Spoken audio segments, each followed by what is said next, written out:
Okay, hello everyone. It's been a little while. It's been a long while. I think it's probably been close to 6 months. I have done a vlog since then, but it was about how to get through coronavirus and gym closures and stuff like that. And that has all gone by now, so I just scrapped that video. So today I want to talk about, and this is for a specific client who has been interested in supplements, but I think it's also pretty representative of some people's confusion on supplements and what they do and their effectiveness. So first off, I want to talk about my training and my status and what I've been doing. So coronavirus for me was essentially a pretty stressful time. In terms of allostatic pressure, that is like just general pressure of being in a coronavirus situation, global pandemic, the future uncertainty of like your economic situation, all of that kind of stuff contributed to probably not a very healthy mental state and subsequent weight gain. So I've essentially been I was doing kettlebell training and stuff for coronavirus, so it's like it was really hard to get the sort of RPs that I wanted to get, so I gained quite a bit of body fat. But as soon as the gyms came back in, easy to strip it off. I think I tried to run a mini cut in there a little bit, and then again just blew out again, so just turned it into a proper bulk. I think it was like 14 to 16 weeks of essentially eating 3,500 to 4,000 calories, and like took also a little bit of break from squatting and deadlifting due to my back, because I hadn't really done that since the injury a few years ago, and I just sort of tried to train through it and all that kind of stuff. So just took a break, did single leg work, not even any bilateral work really at all. Some Romanian deadlifting, but no leg pressing or anything like that, and that was fine. I did a specialization cycle in there for chest, arms, traps and stuff like that, which like saw really good development in arguably areas I probably don't need to develop, but still wanted to run specialization cycles anyway. That's for body parts, not for lifts. So now I'm sort of in a mini cut, so got some personal stuff going on at the moment, like I just bought a house and all that kind of stuff, so it's like pretty stressful time. So just trying to cut myself a bit of slack, and like if it's not as aggressive as a mini cut should be, which should be for me like the 1,000 calorie deficit a day for a short period of time, I'll just continue it into a proper cut with like maintenance over Christmas and stuff like that. So we'll see how we go. At the moment it feels like I'm sleeping a lot more, so the body fat's sort of coming off, and weight's sort of staying high, but I feel like what is coming off is fat. Started bilateral movements again, squat and deadlift, with an eye towards maybe competing in powerlifting end of next year, but honestly it is literally dependent on how my back feels, and if it's not good, then it's not good and I won't do it. So like there's no point hurting yourself to be a mediocre powerlifter. Okay, so the thing I want to talk about today is supplements. As mentioned, a client of mine in particular has sent me a bunch of like supplement lists that they want to get, and while I have some notes here, I was just taking some notes before because I want to talk about supplements I believe to be useful, effective, evidence-based, and supplements that are marketing-based. So I actually don't have a list of marketing-based ones, but some of the primary ones that are marketed to people, say for fat loss, are things like fat burners, L-carnitine, and things of that nature. There are other supplements like L-glutamine. BCAAs is a common one that people ask if they should be taking, things of this nature. And I guess when I talk about the things that do work, it's sort of to point out that these are the ones you should be focusing on. So basically just going through the fat burners and stuff like that. Even pre-workouts, are a little bit different, and I'll talk about that in a second. So fat burners, and oftentimes things like L-carnitine, glutamine, and of the like, aren't actually just what they purport to be, right? So one of the clients mentioned that she was sweating from L-carnitine. Now, like, it's been a while since I've delved into the research for carnitine, L-carnitine, but I'm pretty sure it doesn't do that. Like, honestly, it doesn't really have a significant testable effect in terms of fat mobilization and stuff like that, in the sense of outweighing a calorie deficit or a calorie surplus, sorry. So the thing I said to this person was, I'm pretty sure they're putting other things into it, and that would be your caffeines, your guaranas, your himbi. Do we get that over here? Like stimulant-based things that make you feel like you're having an experience, but don't actually contribute to weight loss. And the thing with like effective treatments like Duramine and stuff is that they don't burn fat per se, they just limit or suppress appetite. So taking a fat burner that has 4 different kinds of like potentially agonists, that is pairable stimulants that don't have an interference effect, may contribute to fat loss in the sense that it might suppress your appetite and thus allow you to not eat. But you probably get that through, as mentioned in previous videos, focusing on protein, focusing on caffeine, focusing on water and fiber, and then, like your nutrient-dense foods, which sort of comes under the umbrella of fiber. Pre-workouts, I mean, you always have to have, with supplements, I always try to take into the account cost-benefit ratio. And oftentimes what I'll tell people is if they want to spend $200 to $300 a month on supplement stacks, most of which aren't useful, I always say you'd be better off just picking up another PT session a week. And with pre-workouts, you have to factor in that they cost a lot of money. And sometimes they do have, like Rejacked 3D, not non-FDA approved supplements or things like, I mean, WADA talks about this all the time. It's just like they will have things in them that aren't on the label through accident or design. So you have to take into consideration what are the long-term effects. I tend to think, as an old man now, probably not too many deleterious effects, but a lot of the people who take these things are striving for quote-unquote health, whatever the hell that means. So I would always recommend, in terms of bang for buck, caffeine. Like, hands down caffeine. It is super well researched, its safety is well demonstrated, you can measure how much caffeine you're having, and then you can easily track your side effects and stuff like that. It's a fraction of the cost. Like, I think it's a kilo tin of Robert Tim's instant coffee, which you could have anywhere. Like, I'm a pretty sensitive responder to caffeine, so I have like maybe 2 to 3 scoops a day.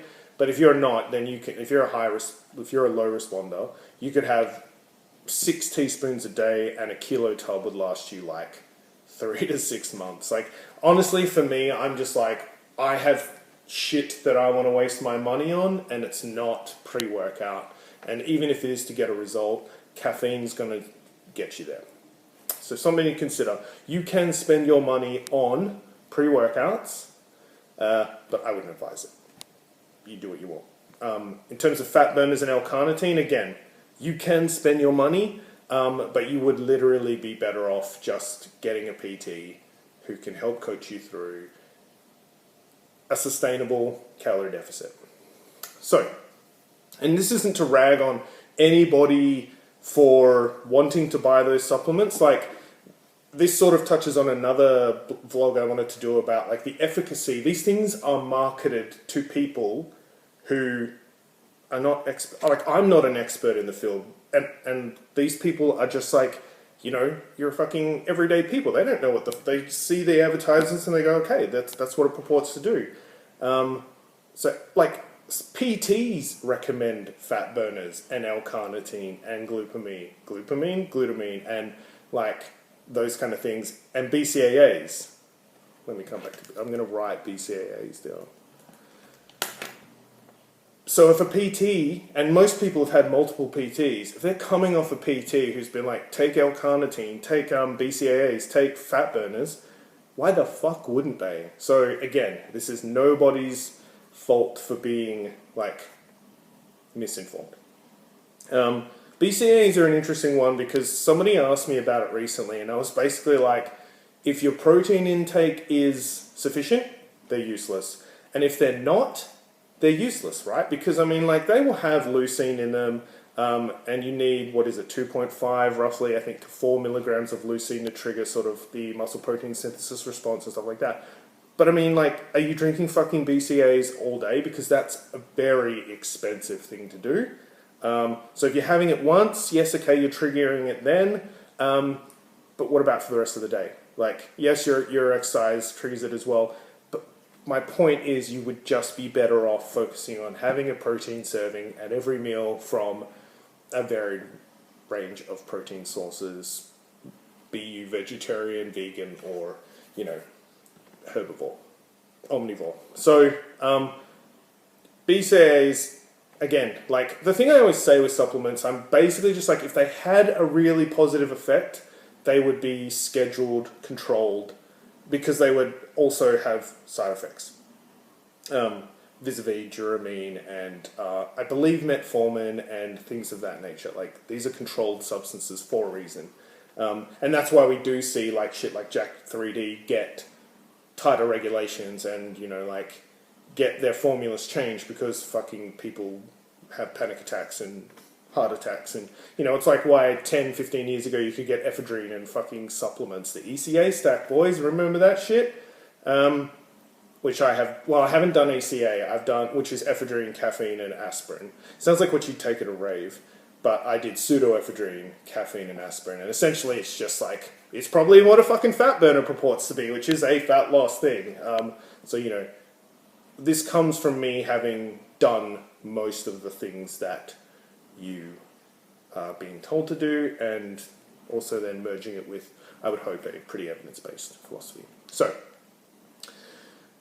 when thinking about supplements, I tend to whittle my decision down to a couple, primarily because I think if you're going to want to have a healthy diet, then you want to eat food, right? Like, I mean, food is going to be cheaper. Food has a host of other nutrients in terms of, like, your vitamins, your minerals, your fiber, fluid, things like that. So that's what you should focus on. But to supplement, as the name suggests, a healthy, well-rounded diet, which is always the focus, right? Like, I mean, we're talking about it, you should focus on a diet rich in, complex carbohydrates and fruits and vegetables and protein, blah, blah, blah, blah, blah. We all know, eat how your mum told you, or your dad, or your parent, if they are fluid.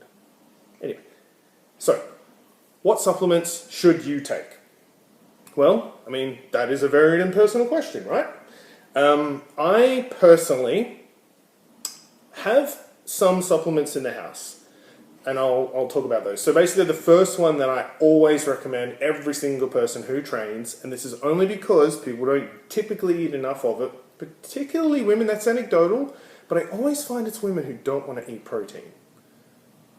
But, I mean, that aside, protein powder. And one of the things I always tell people whenever they message me back about what supplements I'm recommending and what to get the cheapest, dirtiest fucking protein. I don't even really care about casein, hydrolyte, whey protein, concentrate, whey protein, isolate, all that shit. Like, it probably has some small fucking difference, but honestly, just fucking consume protein, guys. Like, I take a whey protein isolate, whey protein concentrate blend, has to do with speeds of absorption, things like that. But unless you're a bodybuilder and you need to have your casein over the night, which, like, just fucking make sure you're hitting your protein.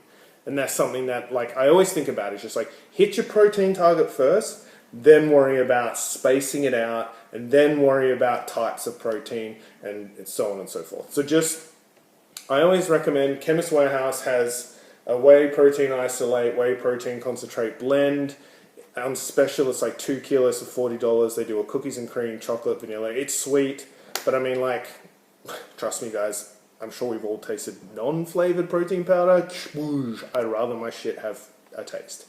So that's what I always recommend first. And it's like weird because it's like, because the word supplement is on it, people think there should be something like, oh, how much protein should I have? How many And honestly, it's just like, if you're not getting it from food, then you supplement with the powder. But ultimately, like, it is just food in powder form. So you could literally get your entire, if you're a 60 kilo girl in a fat loss phase and you want about 120 grams of protein a day, 10 to 130, have it all in protein shakes. It gives you shit. Like, ultimately, is it going to be, again, whatever the fuck healthier means in terms of, let's say, define health as nutrient dense, fiber dense, things of this nature? Then probably not. A lot of them are fortified with things, but you would ultimately want to have a varied diet. But the point is, you can have all your protein needs from protein powder. Shall we say short term as a qualifier? Maybe that's a safer way to go. Now, the other two supplements that I always take creatine, and I've been listening to some podcasts with, I think it was Revive Stronger, it might have been Iron Culture, talking with creatine researchers, and I've tagged a few clients in some things lately, just with like things like the neuroprotective benefits of creatine. They're testing creatine on, I believe, dementia, depression, things like that. I mean, even coffee has protective benefits for like Alzheimer's and Parkinson's and stuff like that. So, you know, think about these things. They're good supplements that have been tested. But creatine is like the podcast that I was listening to with a PhD. I forget his name and I apologize to everybody. He was a creatine researcher and he literally described it as a wonder molecule. So typical recommendations for creatine monohydrate are, you know, load up, I think 10 to 15 milligrams, depending on gastric sensation response, for a week or two, and then just taper off to 5. I just literally, my tub comes with a scoop. I put a scoop of creatine in, which is about 5 grams a day. Every single day in my vegetable smoothie, just without fail, every single day. I also have started, and I'll talk about why creatine is important in a second, but I've also been pairing it with beta-alanine. Because beta-alanine isn't as popular a supplement, its efficacy has been not as well established in what it's supposed to do, but pretty well established as creatine. It's not as easy to find, and you certainly can't buy 500 grams for $20. You can get 120 grams for like $10. So it's like, you know, but you only have 5 grams a day. Same kind of thing as creatine. I literally put it in my smoothie. I put 5 grams of beta-alanine, 5 grams of creatine, 2 scoops of protein in my fruit and vegetable smoothie every day. That is my vegetables. It's a heap of protein, creatine, beta-alanine, done for the day. And then maybe I'll chuck some mixed vegetables in my lunch or something. So, I've been pairing creatine. I've been taking creatine forever. I never stopped taking it. And that's a point. You don't really need to cycle on and off. People talk about bloating, gastric distress, things like that. I have not experienced either. I honestly cannot tell in terms of, I mean, I hold a lot of water anyway. High stress, low sleep, blah, blah, blah, blah, blah. High anxiety. I hold a lot of water anyway, which you may be able to tell. So I never notice it for whatever that's worth. But your mileage may vary. If you get gastric distress, maybe, you know, like you get the shits. Just wean it down a little bit. But otherwise, I would always take it. Beta-alanine, I don't believe you need to cycle it. Again, same kind of thing. Just always take it. If you get any negative side effects, you stop taking it. So creatine, and we won't get into like ADP, converting into ATP and all that kind of stuff, because honestly, it's been friggin' 15 years since physiology, and I'm sure I would fuck it up. But for simplicity's sake, I'll basically say that creatine is good for your strength training in the sense of the 1 to probably 10 to 15, maybe 20 rep range. And basically the way I sell it to clients is, let's say you get an additional 1 to 3 reps on every set that you do for a year. That's like having an additional 20 or 30 workouts for $20 every, I don't know, 3 months, 2 months. That is a benefit, that is, and never mind the neuroprotective stuff as well. Like taking creatine will help you train harder, and not in a stimulatory, not in a like, oh my god bro, I'm smashing creatine. Like you literally won't even notice the difference, but it's there, and it's measurable, and that's what we're dealing with, supplements that actually work. A barely noticeable effect. Beta-alanine,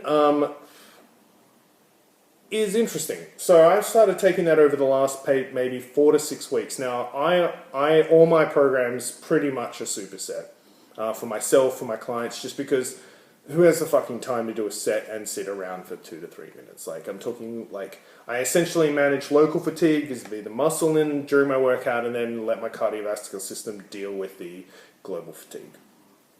I have noticed that beta-alanine, because it's like a little bit of, it's like a buffer, right? So it allows you to do sort of more like in the glycolytic 30 to 60 second work frame, which means when you're supersetting, you're going to, coupled with the creatine, you're going to be able to perform more work at a higher load.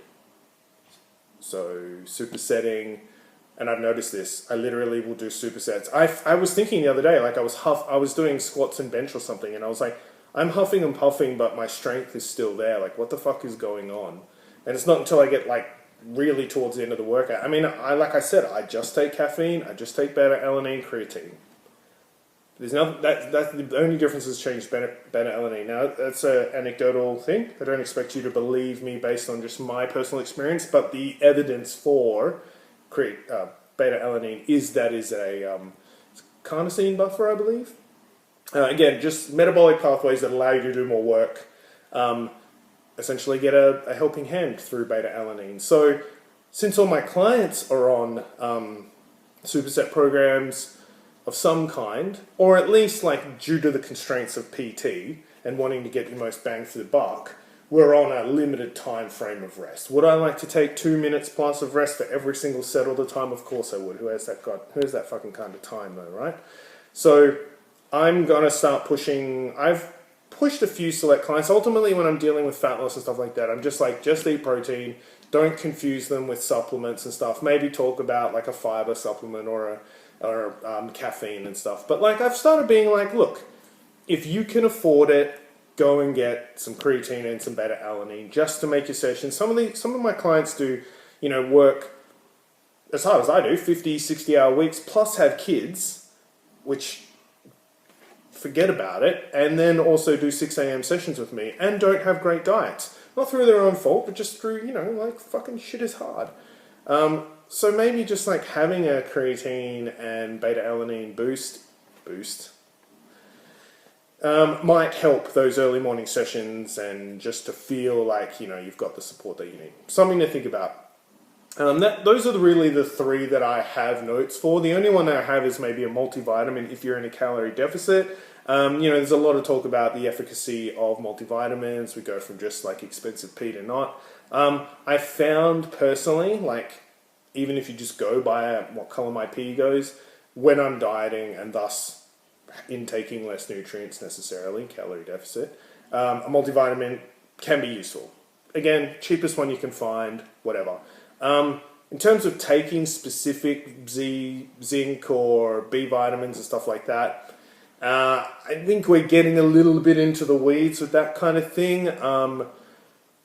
You might want some B vitamins, maybe if you're a vegetarian or rather a vegan, some ammonia, you can get that from seaweed and stuff. And like, that's where you get into special populations and specific diets and stuff. But if you're an omnivore eating a varied diet, then, these are the things that like will help performance and body composition and stuff like that.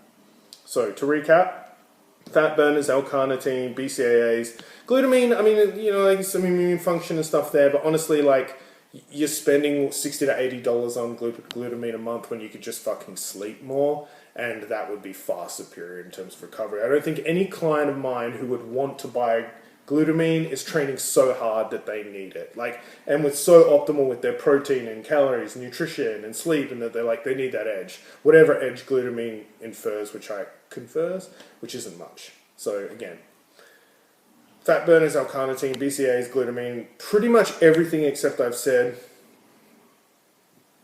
save your money for a PT session or a better gym, or buy yourself a sexy pair of tights or a tight singlet, maybe a kill session one,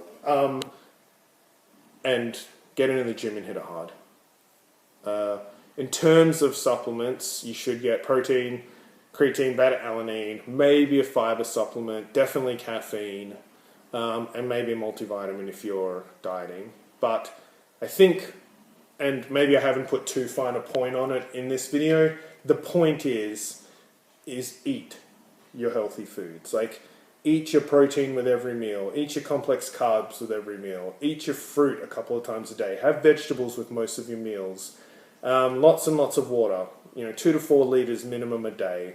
If you can tick those really simple boxes, then you're going to get results. And that's another thing as well, just before I finish, is it's just like, I think sometimes we want to overcomplicate it. Like, as a species, I think we want to have things be, like, got to grok the system and stuff. But really, like, and it's taken me 15 years as a PT to see this with my training, with my programs, with my clients and myself. Doing the simple things really fucking well, like just smashing protein with every meal, getting your 7 to 9 hours of sleep, 2 to 4 liters of water, all those things will fucking smash anything that I've said today in terms of supplements. They just will. They're the big broad strokes, So it's important to remember that supplements are meant to do just that. Supplement a good diet. Get the good diet. Get the good training. Then start plugging up those little holes with the things that subjectively to you might be missing. And that's why we talk about things like zinc and B vitamins, all that, like there might be things in your lifestyle choices, if you're a heavy drinker, some B vitamins might be good, that are worth looking into. Again, protein, creatine, beta-alanine, good for everybody, pretty much, and like, unless you have kidney issues and stuff like that, which you should, see a doctor for.